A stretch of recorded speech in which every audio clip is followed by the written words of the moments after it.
Okay, as I say, I'll go through that again in a second. So welcome to the third webinar of the ETF Regional Research Update series. This one's the Eastern Europe and Asia Pacific. Okay, so the housekeeping slide in front of you. If you look to the very far left, this is your mute and unmute. For the purposes of this webinar, please stay muted, unless obviously it's a question and answer, and then feel free to unmute. Further, here is the list of participants, so you'll be able to see who's joined. This is the chat function where you'll be able to pose your questions for our question and answer session, and just generally hear from us. We'll be putting in links that are relevant and so forth. And then finally, we have the interpretation function, which is here. And as I say, please do stay in the channel that you want to participate in. So if English, stay in there. If you do want to hear this in Russian, then please change channels. Okay, so the agenda for today, I've just completed the introduction and housekeeping. I'm Kerry, and then we'll hear of Nick Crofts, and he'll do the introduction to the ETF project as a whole. Melissa Jardine is our moderator for today.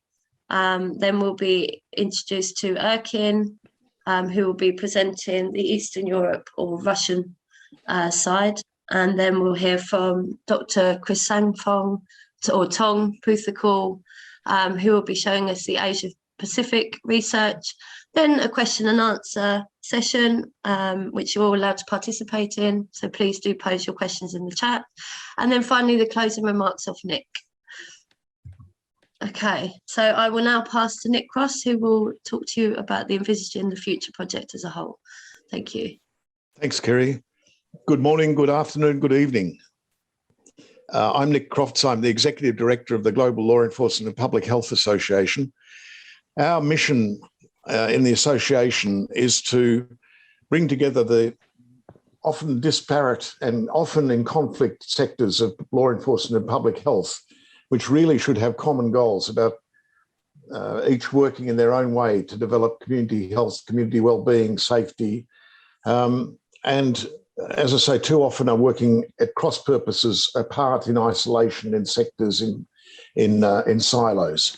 Our job is to try and bring them together so that they're working together, so that issues which are really public health issues or issues about public health and well-being, but are currently over-policed or in the hands of police and law enforcement only. We're trying to work out ways and support ways, identify ways of bringing a more public health direction to responses, to organised responses to those issues. We, in doing this, we have got this project going, this Envisaging the Future project, envisaging the future of the relationship between law enforcement and public health. We have researchers in 6 regions in the world looking to identify alternative approaches that are being trialled, innovative partnership or approaches to issues that have previously been over-policed, but we're now looking for police partnerships or non-policing approaches to deal with them. People are experimenting with this all around the world. There's a lot of work and a lot of interest and activity going on globally in relation to the role of police. But what we're doing is bringing together the police evolution and reform agenda with the public health agenda. How do we better see everyone as being public health actors, all working together towards promoting community safety and well-being? Of the 6 researchers we are working with in the different regions of the world, they're now reporting on the work that they've been doing over the last few months in terms of identifying innovative programs and looking at the impact and the outcome of those programs. We've had 2 webinars already, one covering Africa and Western Europe, one covering Latin and North America, and tonight's covering Eastern Europe, Central Asia, and Asia and the Pacific. Clearly, these are huge regions. There's an enormous amount going on. We can't cover everything. So this presentation tonight, these presentations tonight will give you an idea of the sorts of results that we're finding. And really what's coming out of this more than anything else is the need for further work to understand better how law enforcement and public health can work together to find and achieve common goals. So I'd like to now pass over to our moderator for tonight, Melissa Jardine. Melissa's an ex-police officer, PhD researcher working with United Nations and us, and has been working in this area for a very long time. And I'll pass over to Melissa now to introduce our speakers. Thank you. Thank you, Nick, and thank you, Kerry. It's very exciting to have the third in the series of these webinars, and particularly a region that I'm very fond of and have been working particularly in Asia for quite a while. So I'm particularly excited about this webinar. And our first speaker today is Iriskulbekov, and he is a lawyer and mentor in the Global Fund Overcoming Legal Barriers project. And this project provides free legal aid and support to vulnerable groups of vulnerable populations, especially for people who use drugs. He's currently the head of the Faculty of Economics, Computer Technologies and Humanities at the International University of Kyrgyzstan. And he's engaged in research which aims to protect the rights of medical workers. The floor is yours, Erkin, please.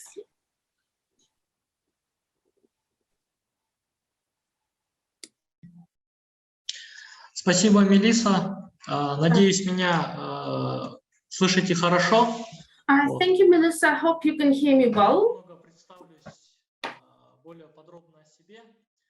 I will tell a bit more about myself. I'm a lawyer. I'm an acting advocate.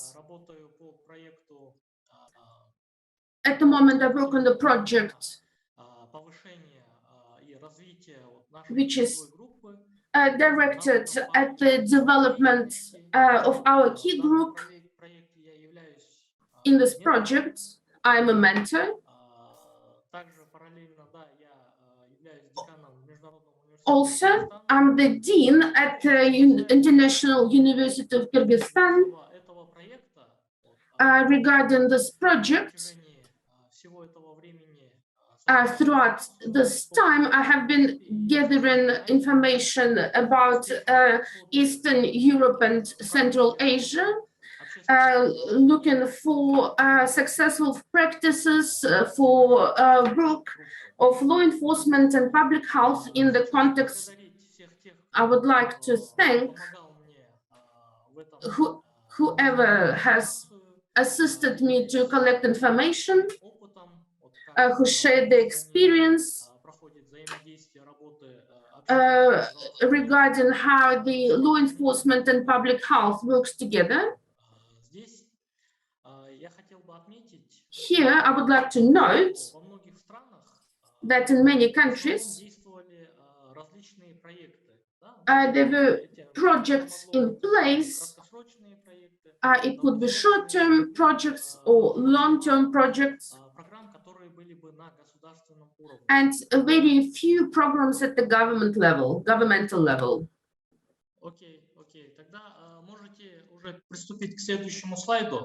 You can go to the next slide.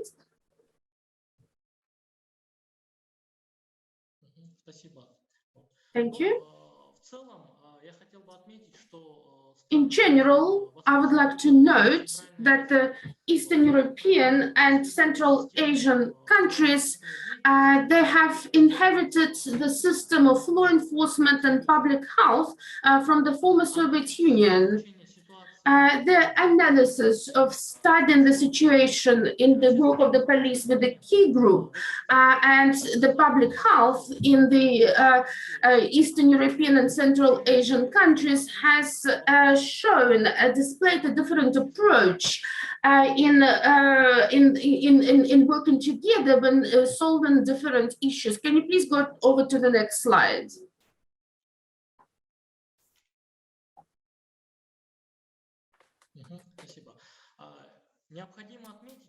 It is necessary to note that some EUCA countries are already changing the direction of their attitude towards the key group, and they create certain programs for decreasing of the danger in their legislations. and they increased the decriminalization of drug usage. In other countries, the situation remains unchanged, and some countries still use the punishing methods, and no country is able just to simply take or copy international experience and approach, although it is based on proof and implemented in their countries, because the time is not right for it.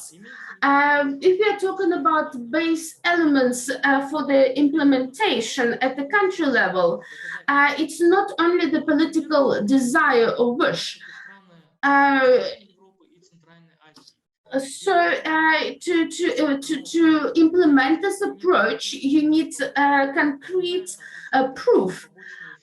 And in the EUCA countries where it is implemented successfully, there is no proof that there is negative or side effects due to implementation of such programs where more people are becoming drug users. Next slide, please.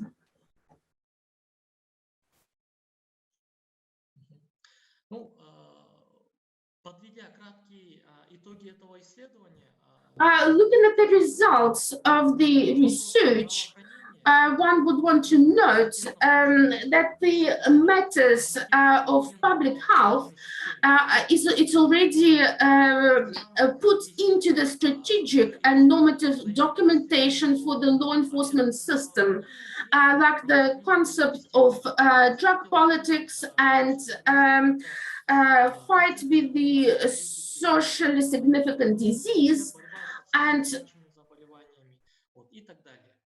so on. Law enforcement system is already participating in the development of strategic documents for the public health system. For example, the development of national program for HIV.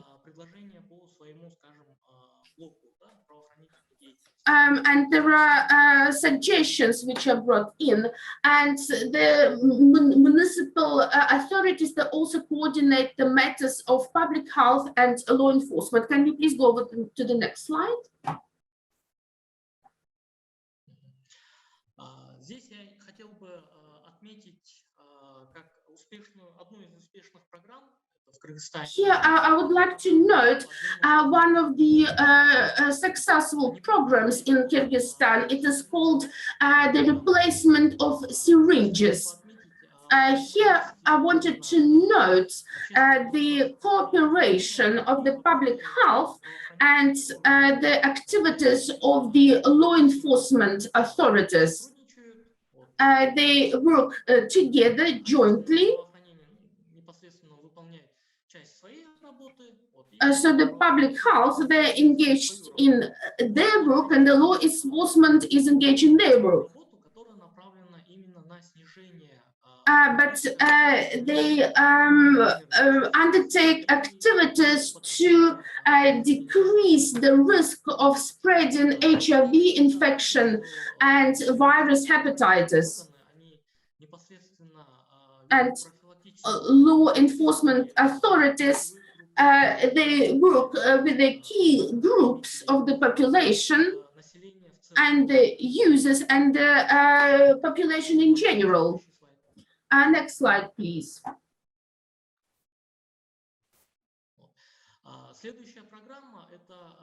The next program, it is called the substitution methadone therapy. It is successfully implemented in Kyrgyzstan and Kazakhstan. It started to be implemented in 2002, and it is active up until now. So it displays successful results. Public health authorities and law enforcement authorities are engaged in this program. They undertake preventative work. Непосредственно они перенаправляют, да, лиц, которые нуждаются, скажем. So they would transfer the persons who would be in need of this program. They would send them over to have the pain syndrome reduced and to help them with their addiction. Next slide, please. Вот в Казахстане, например, действует пилотный проект. In Kazakhstan, there was a pilot project which started in 2015 up to 2019. Скажем, такие консультативные направления, где с участием. There were some directions for consultant created where. Пилотные проекты были в 3 регионах. So this pilot project took place in 3 regions. Then the project was broadening.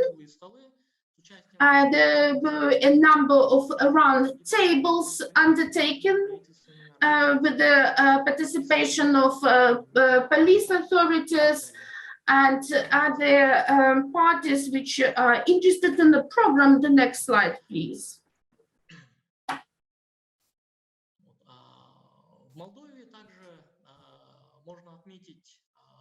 One could note some successful projects in Moldova.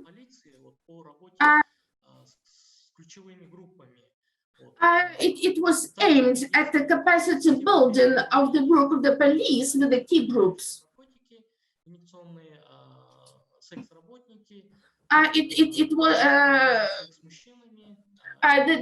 the persons who are drug users, sex workers, MSM group, people living with HIV, and other non-key groups, they will sent over to that project.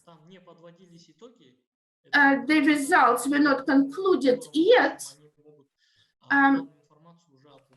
However, I think that in the nearest future, this information is going to be published. Next slide, please.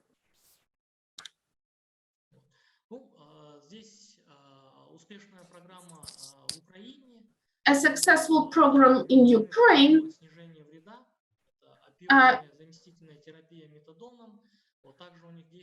It's also an opioid replacement therapy with methadone, replacement of syringes, social support, partnership of police and public health authorities.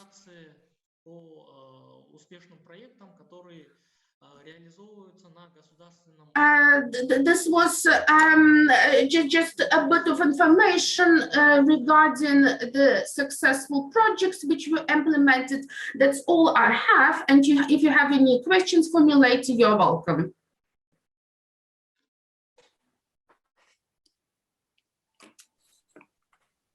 Okay, thank you very much, Erkin. And we will save time, I think, for questions at the end. But if anyone does have any really targeted questions that they would like to ask Erkin now, we can do that. If you would like to pose anything straight away. Otherwise, we can hold questions till the end. But I'll leave a moment if anyone would like a question now. Are there any hands up? I'll check. No? Okay. Well, we will move to the next speaker. So our next speaker is Associate Professor Police Lieutenant Colonel Dr. Krisanaphong Poothakool, or Tong for short. Dr. Poothakool has served more than 25 years in the Royal Thai Police.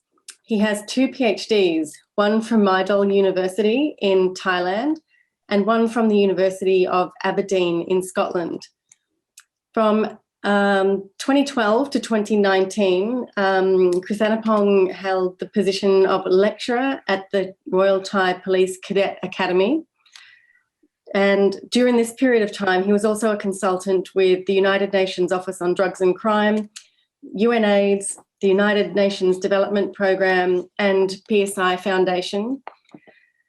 And since March 2019, he has been serving as the assistant to the president at Rangsit University and as the president of the Criminology and Justice Administration Program. So Tong, the floor is yours. Thank you. Thank you very much, Marisa. Good morning, good afternoon, good evening. And today I'm going to talk about ASEAN regional research update on the Asia Pacific. And about my presentation, I would focus on key main issues. The situation of law enforcement and public health cooperation in Asia, and the collaboration between law enforcement and public health, problems and challenges, good practices of collaboration. So this slide, I'm going to show you the situation of law enforcement and public health collaborations in Asia. Actually, harm reduction programs generally has been found in across the region, but for gender-based violence program, found not in many countries in Asia. Mental health program generally found in many Asian countries. There are a variety of ways responding to COVID-19 in ASEAN countries. With regard to harm reduction, who dies or risk collaboration, I review about 30 programs from various countries. Most of the review programs were alternative non-police responses led by NGO, civil society, partner with governmental health sector. The key elements in the harm reduction program include methadone treatment, needle and syringe exchange, and community health care services. So there are different kinds of different programs in different countries run by government agency and civil society organization, as you can see on this slide. Nonetheless, like I said, most of the program run by civil society organization. For gender-based violence, the gender-based violence programs were largely carried out by law enforcement agencies and not widely implemented throughout the country. It is necessary to encourage law enforcement agencies to initiate the program and to make it more widespread. And again, government agency and civil society organization still have collaboration in different programs in different places, different countries. As regard to mental health issue, I look at 18 programs from various countries in Asia, like in Cambodia, China, Hong Kong, India, Indonesia, Singapore, South Korea, Taiwan, Thailand, and Vietnam. Most of the programs were mainly implemented by the governmental health agency in each country. I found only 3 programs were carried out by law enforcement agency. And I can show you one interesting example. Suicide Prevention International, or SPI, the strategy to prevent suicide or stops project in Asia.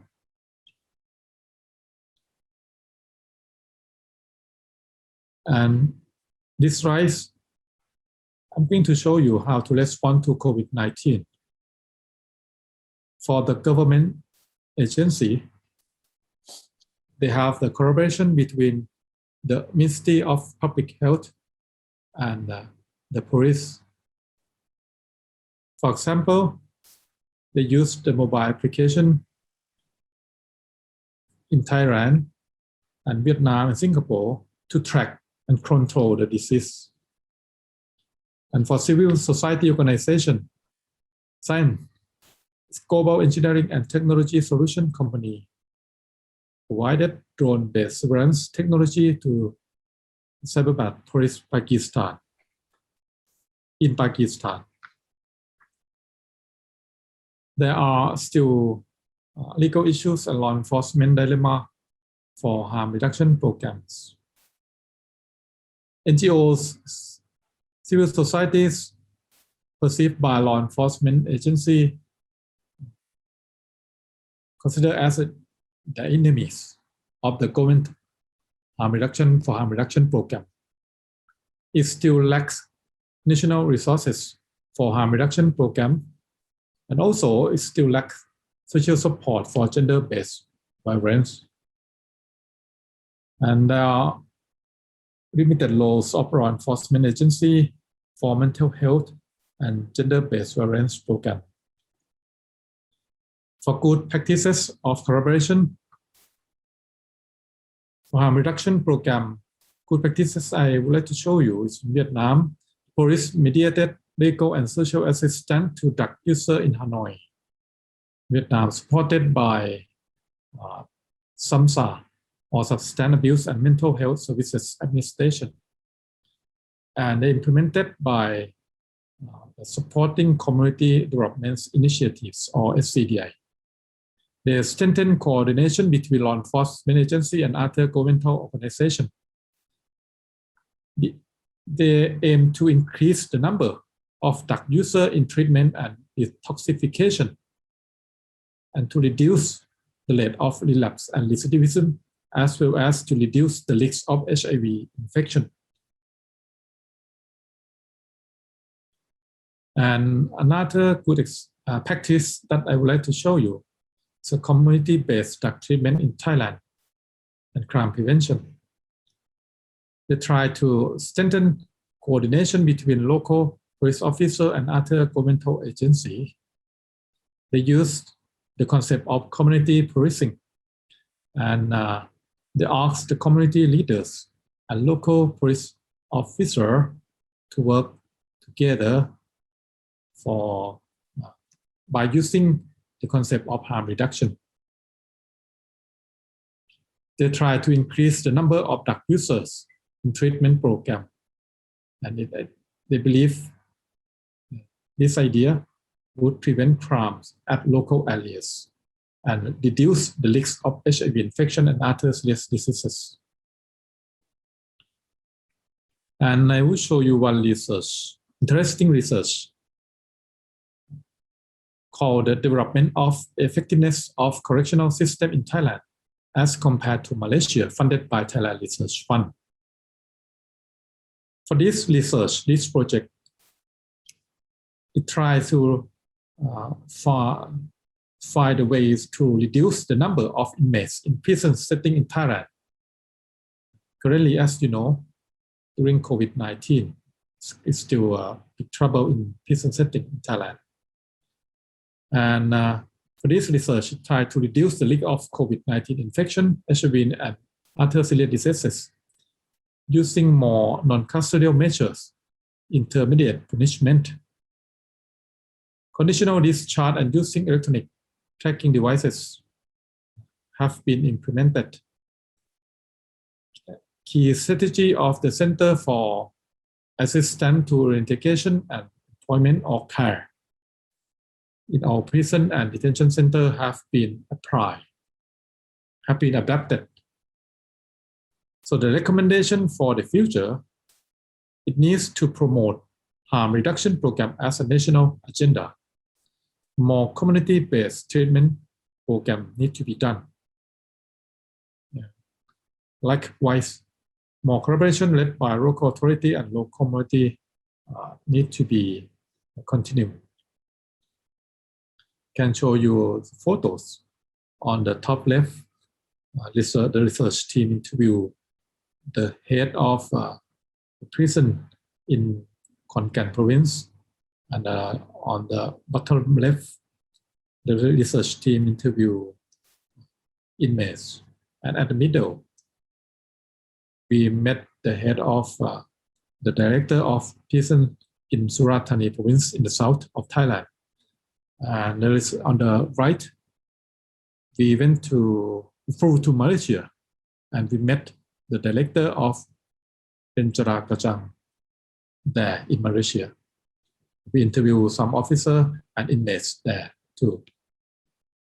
For gender-based violence program, I would like to show you a few good practices. LAPTA created by Rosen Police in Pakistan. They build the capacity and enhance the sensitivity of the police officer to effectively respond to victims of violence. They handle the cases effectively and fairly. The recommendation for the future, it needs to focus more on police-based response and training program. It seems like the police need to have more training program in this area, in this respect. And also, it needs to focus more on changing public attitude and case handling and healthcare services. And for mental health, I will show you a few good practices. Psychological autopsy project for suicide in South Korea.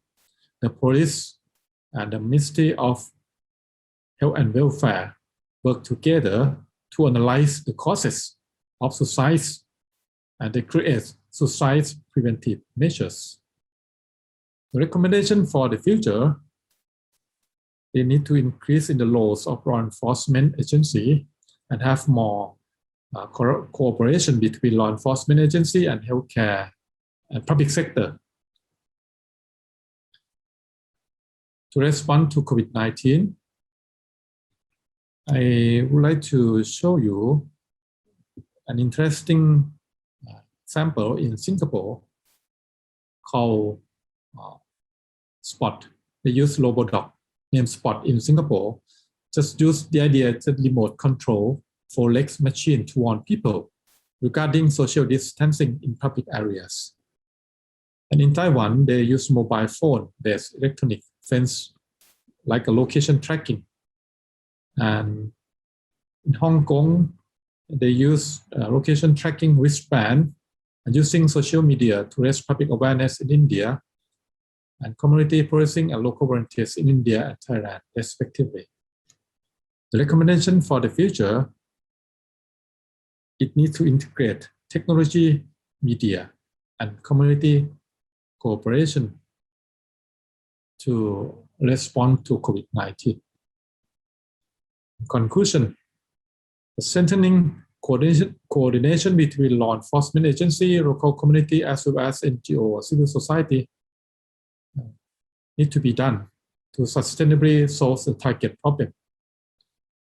Technology and media implementation are crucial to respond to COVID-19 and to raise public awareness. That is all my presentation. Thank you. Thank you very much, Tong.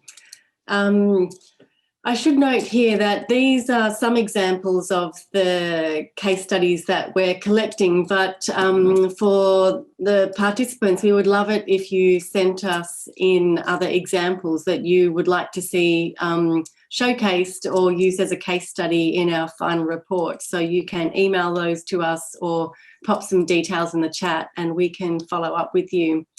I may take advantage of my position as the moderator at the moment because there's something that I noted in Tong's presentation around and an important issue when we think about mental health. We sometimes don't always think about the mental health of police officers, but we need healthy police to be able to do their job well. And I know that in Thailand, it's very unfortunate, but there's quite a high rate of suicide among police officers in Thailand.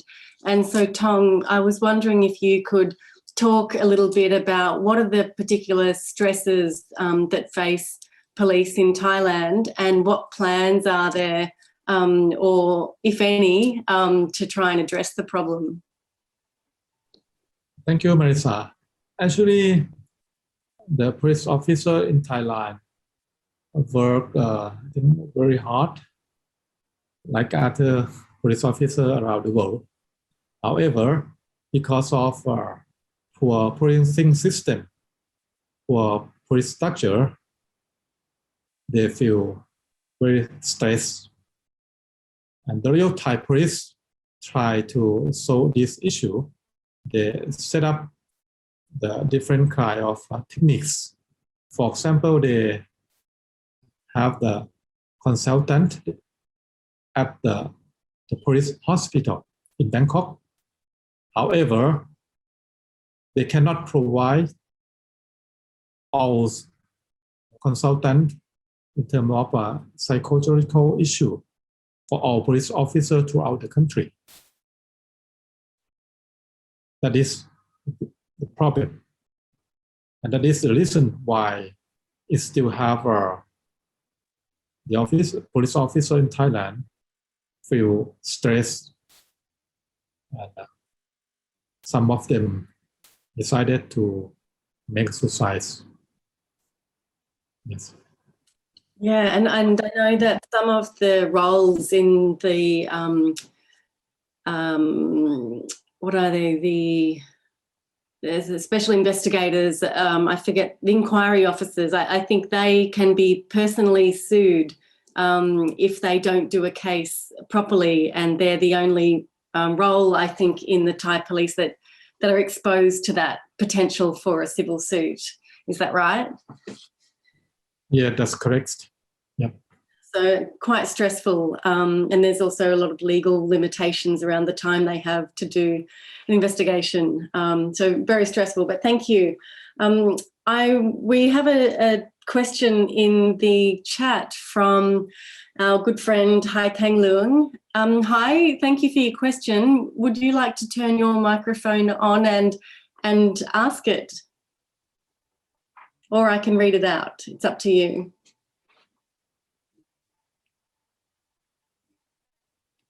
Do you want to read it? Okay, I can read it.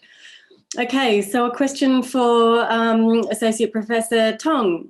Thank you for your interesting talk with valuable information relating to Thai police lessons. Have you conducted and published any empirical studies relating to policing COVID-19, as well as applying harm reduction approaches of police to respond to the pandemic? So please. Okay. Actually, I was asked by the newspaper to write the article about the police and COVID-19 situation in Thailand. But it's not academic article, but it is the article published on the newspaper. Unfortunately, it is in Thai.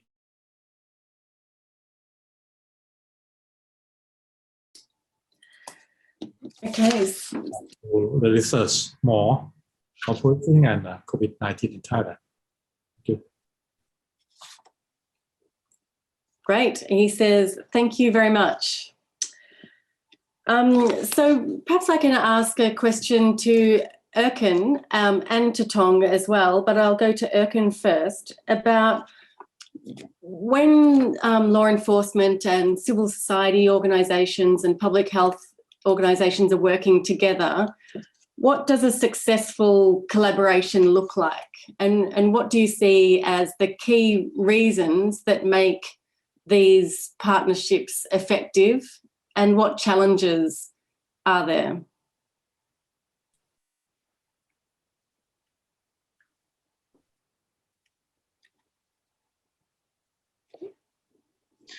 Ну, как я отметил в своем выступлении, As I have noted in my speech, the practice of the work of the law enforcement together with public health authorities they display different approaches.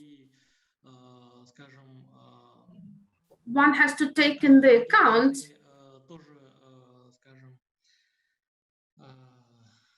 the regional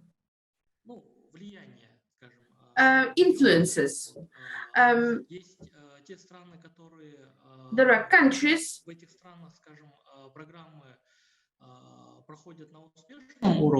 where the programs are implemented successfully, where there is a good collaboration between the law enforcement with the key groups. But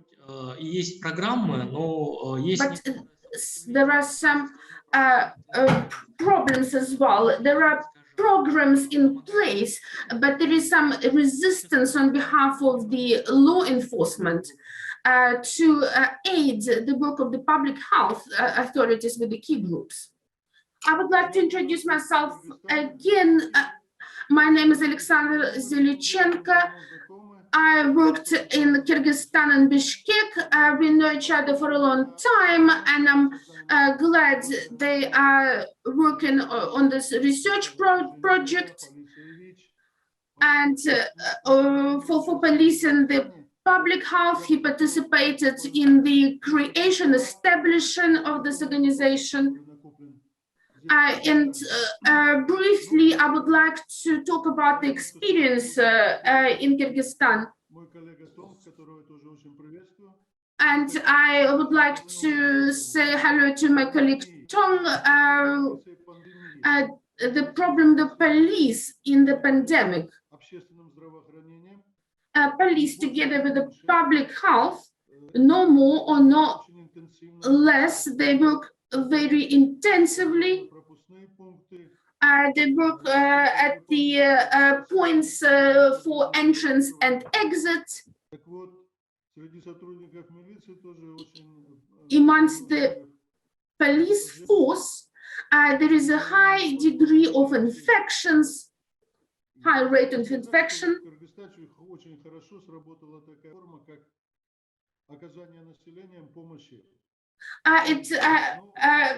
In Kyrgyzstan, the program worked very well when the police assisted the population and the Ministry of the Internal Affairs. I'm still a part of it. This council, it is a very interesting organization in the civil society. It has quite big powers. It is selected at the governmental level. There are about 13 people. It's like a bridge between a civil society and police. And by using our personal channels and personal connections, we have put up the force. We visited the sickly in the hospital.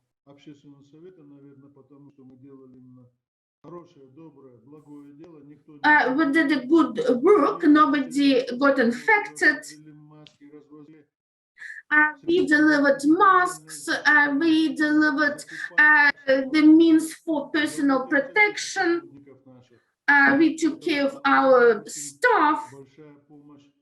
It was a great help for the population through that council. Another point I would like to point out that's our prisons. All this work in prisons for the reduction of the danger. It's been done full force. It's done at all the preventative organizations, also the reduction of danger. It is very popular in prisons. It was not easy. I remember how we worked with the resistance of the staff that didn't want to do it, they were scared of it. But there is also some probation time for anything. But now it's working full force everywhere. Besides that, within the framework of the KADAK program, which is financed by the European Union,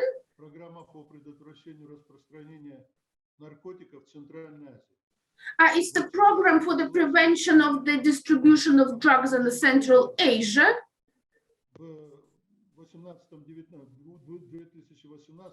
In 2018, 2019, there was a pure, clear zone created for women where the drug of use was stopped altogether.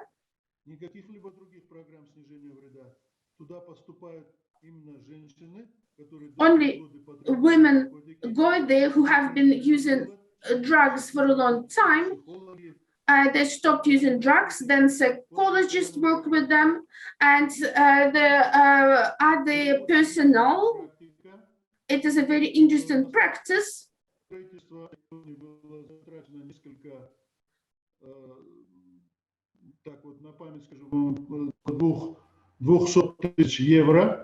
It was about 200,000 euros spent for it, and this area, it is now practically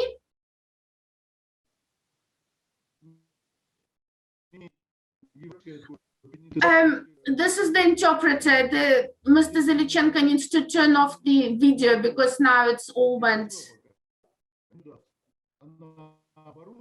It is has the equipment, the computers, and there are psychologists.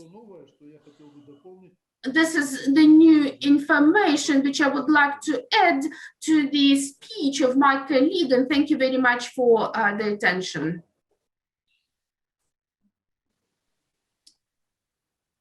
Thank you, Alex, and it's good to hear from you after knowing you for so long and working with you. And it's nice to acknowledge Tom, who I know you've also known for a long time.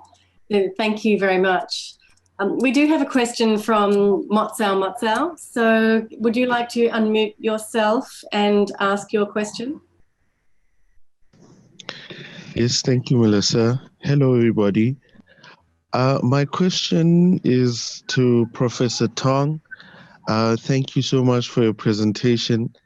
You went so quickly through the slides. I couldn't finish everything on it, but on the slides you were showing how research in your area has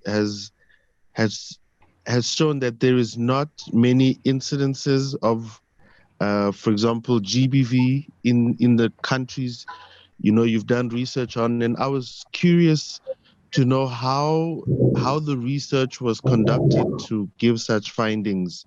It was very interesting for me to see. Thank you.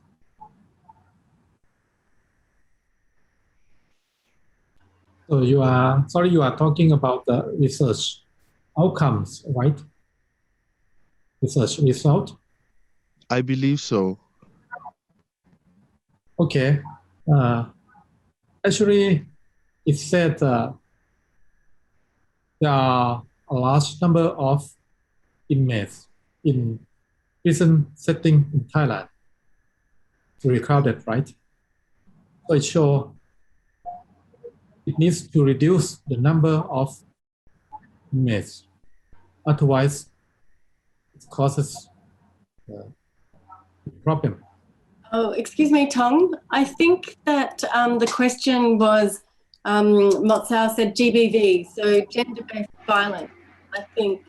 So he said that there didn't seem to be many programs recorded. And so what was the research process in order to come up with that? And so part of that is the research hasn't been completely comprehensive across all of the region, but yeah, perhaps you could explain a little bit about how you've gone about identifying some of the programs. Okay. Actually, as I mentioned earlier, I review the programs from various countries, right? And each program has different technique to look at harm reduction or mental health issue. My research team just have a literature review and conclude and summarize what we get from there. But if I mean, when I mention about the research, it means the one that I did for Thailand Research Fund. That is the real one, the research. But for other research conducted in the area, because of limited time, I just have a literature review and summarize what I get from there. I'm not quite sure I respond to your question, but it is. Yes, thank you. I think in the context of the present research being conducted, you have helped me understand. Thank you. Melissa, can I ask, so that we have complete understanding of this, what's our observation is that Colonel Kun Tong has identified relatively few programs throughout the Asian Pacific region where police and health are working together to respond to gender-based violence. If that's right, and knowing that the frequency, the incidence of gender-based violence is as high in the region as it is anywhere else, does this imply that there are not many programs that gender-based violence is not seen as a public health issue? And sometimes in some countries, it sometimes is not seen as an issue at all. Is that what we're hearing? Yep. Kun Tong, did my question make sense to you? Yep, that's right. So yeah, I guess there are some programs in the region, but maybe they're run by civil society or not-for-profit, as opposed to being, real partnerships, and where the police are really driven to respond in a more systematic way. So that's a good thing to follow up on. And I can see Jane Townsley, who is here, who is leading the rollout of a gender-responsive policing handbook globally. And so that work entails trying to improve the responses of police to gender-based violence. So I'm sure that in the Asia region, that will be very welcome. Are there any other questions or comments? Melissa, I wanted to ask the same question of our two speakers too, which is, if I could phrase a little bit differently, in the countries in which you have been looking at, Kun Tong and Erkinbek can hear, what opportunity do the police have to drive change, to look at different ways of doing things? What I mean is, are the police simply seen as having to carry out orders, having to carry out the enforcement of the law, or do they have the possibility of initiative, their own initiative, to look at different ways of approaching problems, different ways of doing things? I know police, every police officer every day is making lots of decisions about what they do, how they react to different situations, but how much freedom do they have to look at different ways of approaching issues like drug use, like domestic violence, like mental health issues, the sorts of issues we've been talking about? Can police make up their own or take leadership in looking at different ways to approach these problems? So first of all, I think the police need to clarify this is a health issue or the routine policing, right? And unfortunately, not many police officers have been trained in respect of health issue. So it means they done like a routine job every day. So what we try to do or tell you, we need to set the mechanism to educate the police officer at the frontline officer, at the frontline level, and policy level. That is the idea. Otherwise, like other places, they realize it's not my job. It's the job of the healthcare service or the Ministry of Public Health.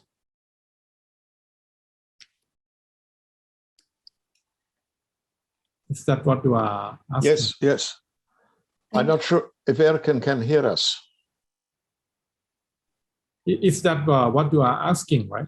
An example is in Australia, in our country, with the COVID-19 epidemic, it is seen as it is a public health issue.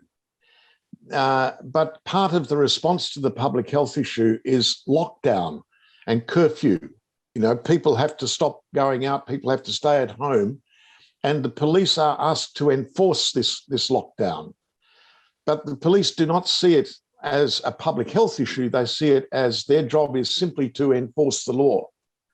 And so in Australia and in many other countries, the response to the COVID epidemic has led to some problems with the police enforcing the lockdown too hard, too much, because they're not seeing it as a public health problem. They see it simply as enforcing the law. So my question is whether police have the ability to, you say it's about the police being educated, but I think it's also about the public health authorities working with police to include the police as a partner in working on the responses to these public health issues. Yeah, that's right. They work together, and one part is for public health sector, and the other one is for law enforcement issue. But at the end, the decision has been made by Prime Minister. Lockdown or not lockdown, right? The police just follow what the Prime Minister command. It is said, sometimes public health sectors propose we need to lock down now. And Prime Minister may realize maybe we need to postpone lockdown. I can give you one concrete example. We had more infected cases in April before Songkran holidays. It's a wrong holidays. It's a big holiday in Thailand, like Songkran. There are maybe 20 or 30 new infected cases in Thonglor area because of lack of social distancing in the pub, in the nightclub. Public sector propose the ideas we need to lock down. We should not allow people from the countryside go back to their home during long holidays, right? However, Prime Minister decided to not lock down. And those local people who come to Bangkok for work, and they are allowed to go back to their home during long holidays, during Songkran period, right? Big couples after Songkran holidays occur. There are still an increase in the number of new infected cases every day. It's around 2,000 to 3,000 new cases a day. Before that, it's only, I think, less than 100 new infected cases a day. You can see a big difference, right? Before long holiday and after long holiday. Is that what you are asking me? That is the question you are asking? Yeah, I am asking that question, yes. But I'm thinking more about how the police see their own role, whether they see the reason we have a lockdown is to stop the virus spreading. It's a public health issue. We want to stop the virus spreading. We want to stop people getting sick. Do the police see themselves as being part of the effort to stop the virus spreading, or do they simply see that the law says you must not travel, you must lock down, and they are simply there to enforce the law? Two things. One, it depends on each police discretion. It depends on the individual police officer. It's hard to say it has to job, right? And the second thing, the police in Thailand just follow what their superior commands. That's it. If the government or their command said, lockdown now, they just enforce the law strictly. On the other hand, if someone in authority said not lockdown, the police, okay, they just allow people travel throughout the country. That's it. So that's really my question. I understand your points of view, Nick, because you live in Australian society. It's different from my society, right? And that's exactly my question, Kuntong, about how much can the police lead in show leadership in addressing these issues? Because and your answer is that they cannot. They have to do what they are told. Yep. That's it. Okay, can I check, Erkin, can you hear us now? Nick, could I please ask you to repeat the question slowly so the translator, the interpreter can interpret? Thank you. I'm trying to think how to ask the question simply, and if anyone can help me ask it more simply, I would appreciate it. My question, Erkin, is about the COVID-19 pandemic is a good example. It's a public health issue. It has to be responded to as a health issue. We have to stop people catching the virus. We have to stop people getting sick. But police have a role in helping to stop the epidemic.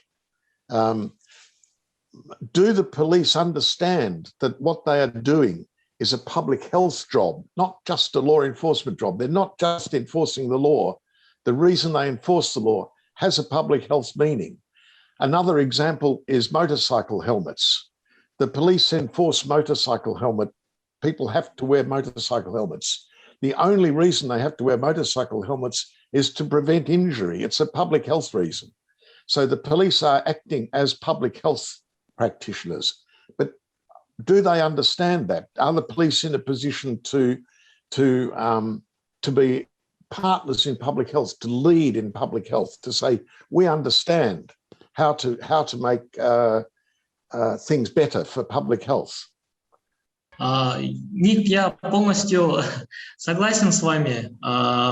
Nick, I fully agree with you. It is really an issue that the law enforcement authorities do not see their role in the prevention and the spread of some important diseases, significant diseases. You were talking about COVID, and I wanted to give an example relating to the HIV.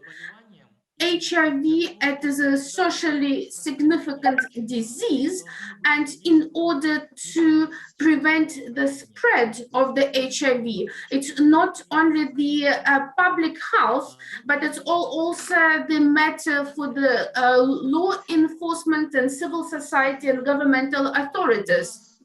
Unfortunately, the issue lies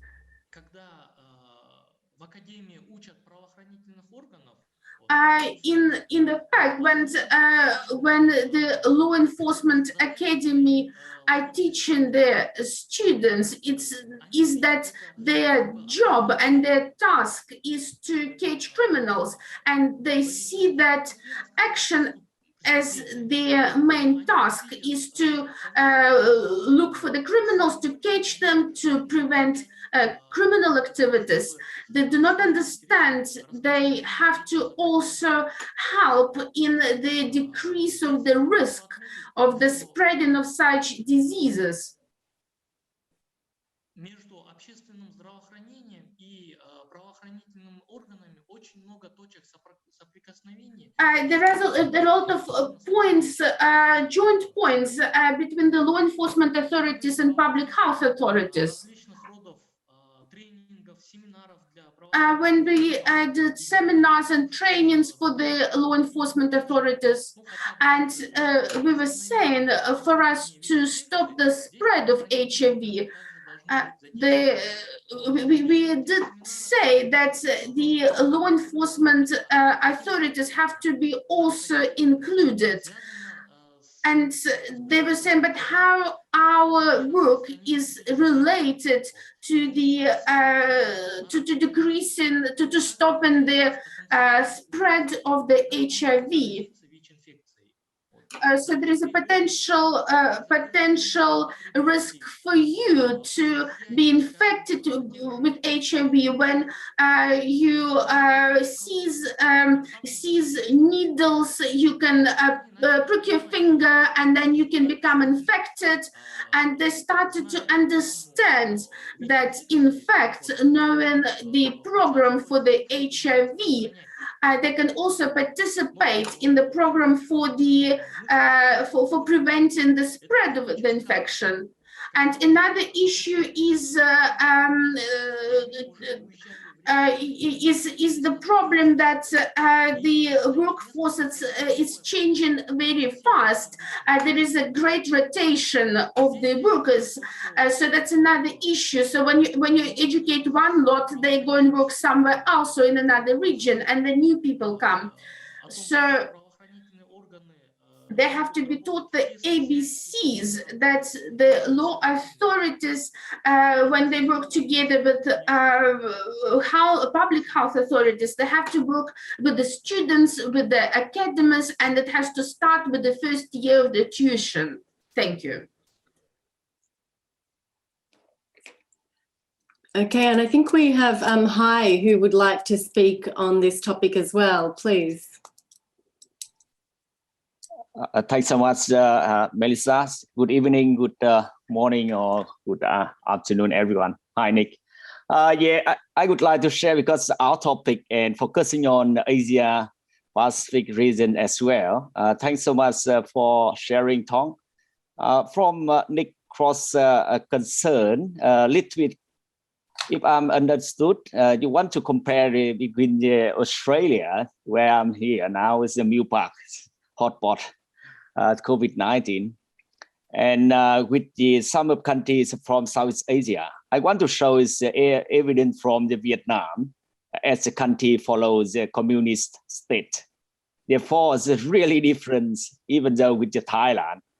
I'm quite sure it's a very similar situation with China, because it's under the one communist leading. Therefore, it's really different, Nick, because depending on the ideology and geography from each country. For example, in the Vietnam, for example, over 1 year ago, when start from very little bit case from China, Vietnam government and the communist leadership, they consider it is a public health issue. That's correct, because a few cases, but Vietnam a lot of experience to deal with the pandemic crisis. For example, the SARS 2003 and Africa's swine fever, something like that, etc., etc. Therefore, they're depending on the public health advice first. But think about because Vietnam follows the Communist Party, therefore the policy force and military force, they are very important the ideas and recommendation. Therefore, when high risk, for example, Vietnam immediately closed the border between China. It's now is becoming national security, and step by step. Therefore, it's very clearly is a rule of law combined with ideology under the Communist Party. That's why in the Vietnam, very different ways if compared with the Western style, even though with Australia. That's why in my paper in the Policing and Society journal, I accused Vietnam use the 4P. First P for the proactive, second P for propaganda, third P for the protection, and the final P for the prevention. They combine it, put together. With the proactive, I mentioned before that they estimate they close border immediately and they increasing the from public health to national security, something like that. And combined with the massive propaganda. Of course, police is very important, combined with the military. Even a lot of my colleagues, they involve as a frontline officer, even though there's some case, the state and the government, they issue immediately with the very high and very strict the law and request prosecution and the court immediately deal with the case study. For example, in order to propaganda and require the community follow the strict government step by step. It's a very different views when compared with the Western style. That's why you get the gap between the theory and practice. We can see from example of COVID-19 and policy. One way when it's a control and it's a normal way, it is a public health issue. But when take higher risks with the alert, it is a national security. It is Vietnam still conducting. It is some my sharing from my views, from my observe, even those online and virtual collaboration with my police team in the Vietnam. And also, of course, Melissa is also my co-author in the journal last year as well. Thank you. Hi, and I agree with you and I understand. And I think Tim France's comment in the chat is exactly what I was getting at, which is that this is a very different situation in different countries under different systems. But I also want to pick up on one of the programs that Kun Tong presented in his research from Vietnam, which is about the law enforcement, the police-led diversion program, drug diversion program. And I see we have with us Edna Oppenheimer, who has been evaluating that program. Now, that's a program where because drugs are not criminalized, it is possible for the police to help public health, to help health approaches to dealing with drug use. That's the sort of thing I was getting at, that even though situations are different in different societies and different systems, there is still the opportunity, if the situation's right, for the police to take a lead in dealing with issues as public health issues, not as criminal issues. Yeah, you're right, Nick. I know that 10 years ago, you are leading team with the harm reduction regarding to discrimination drug use. I also published several papers regarding to 10 years after 2009, when Vietnam decriminalized drug use, Article 199. But separately, that's why I first argument with the COVID-19 is really different with drug use. Unfortunately, I also support your idea. Now in the Vietnam, for example, Polit Academy, where Melissa has conducted her field work, we need more and design clearly with harm reduction and policing harm reduction. PPAs, they never design and delivery any unit or subject regarding to policing in harm reduction, particularly with drug use. Even though now Vietnam declare officially they want to balancing between supply reduction, demand reduction, and harm reduction. But it is in theory. That's why in the Vietnam very quick. With on the other hand, with the COVID-19, they conducted very well. For example, 1.5 years, Now the fourth wave is a very, very, very dangerous and very concerning. But 3 waves before, I mean, when starts January 2020 and until before the 30 April this year, and now it's very serious. But they control. That's why I mentioned before, when they look at the COVID-19 as a national security, they change and they support and they propaganda a lot. And the different way with the drug use. Yeah, I totally agree with you. In Vietnam, even though I'm request, I complain, obviously both in the theory and practice, we have to combine between the policing and the harm reduction in drug use. Some is the initiative from the Quad One SCDI, combine and follow the lead model from US. Now quite successful, but very small scale, not too much. Okay, well, thank you very much, Hai. It's good to have you on the call and have your input, especially you're on the advisory board for the project. So thanks very much. Thank you. Nick, I think we are getting close to finishing time. So would you like to make some final remarks? Thanks. Thank you, Melissa. Look, my first remark is to thank Kun Tong and Erkin for the work that they are doing. It is a huge task to look at a whole region, and they're pretty much, I know you have a small team, you each have a small team, but it's really very much down to you. And thank you very much for the work that you're doing.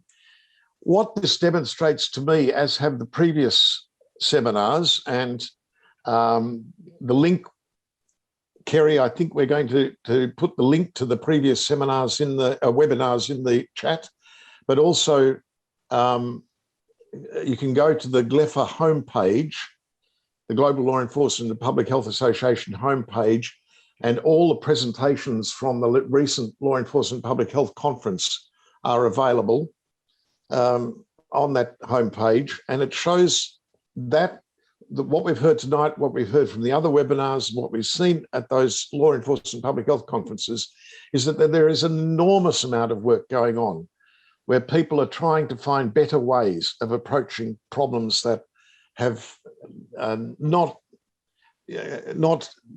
we've not effectively approached, that have caused harmful impacts, harmful outcomes. And this is part of that exercise of trying to find better ways. This project, the Envisaging the Future project, will continue on.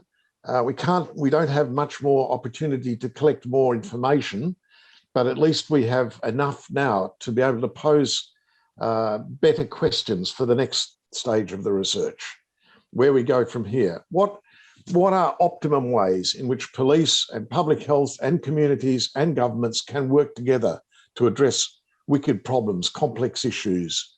What else did I want to say? One of the issues that keeps coming up to me is that I keep on seeing is the way that people see problems. Social problems, people see them either as crimes, as health issues, as human rights issues. They are all facets of all of these different things, but we need to find ways of coming together as whole communities to address them, rather than police trying one thing, health trying a different thing, and government trying a third thing. So I don't know that I've summarised that all terribly well, but thank you very much for your participation. Thanks to the researchers, thanks to the questions. Thanks, Jeff, for that comment. It's good to see you. It's good to see a number of people here. And I hope we can keep on seeing you at further webinars. There will be more webinars coming up in this series, and we will also be working to identify more cases and learn more from those cases of what people are trying to do. So thank you very much. Melissa, did you want to have any final comments?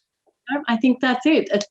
But I will repeat, it's great to see some familiar people here who we've known for a long time. So thanks again, and good night for me, and good morning and good day to others. Thank you. Cheers.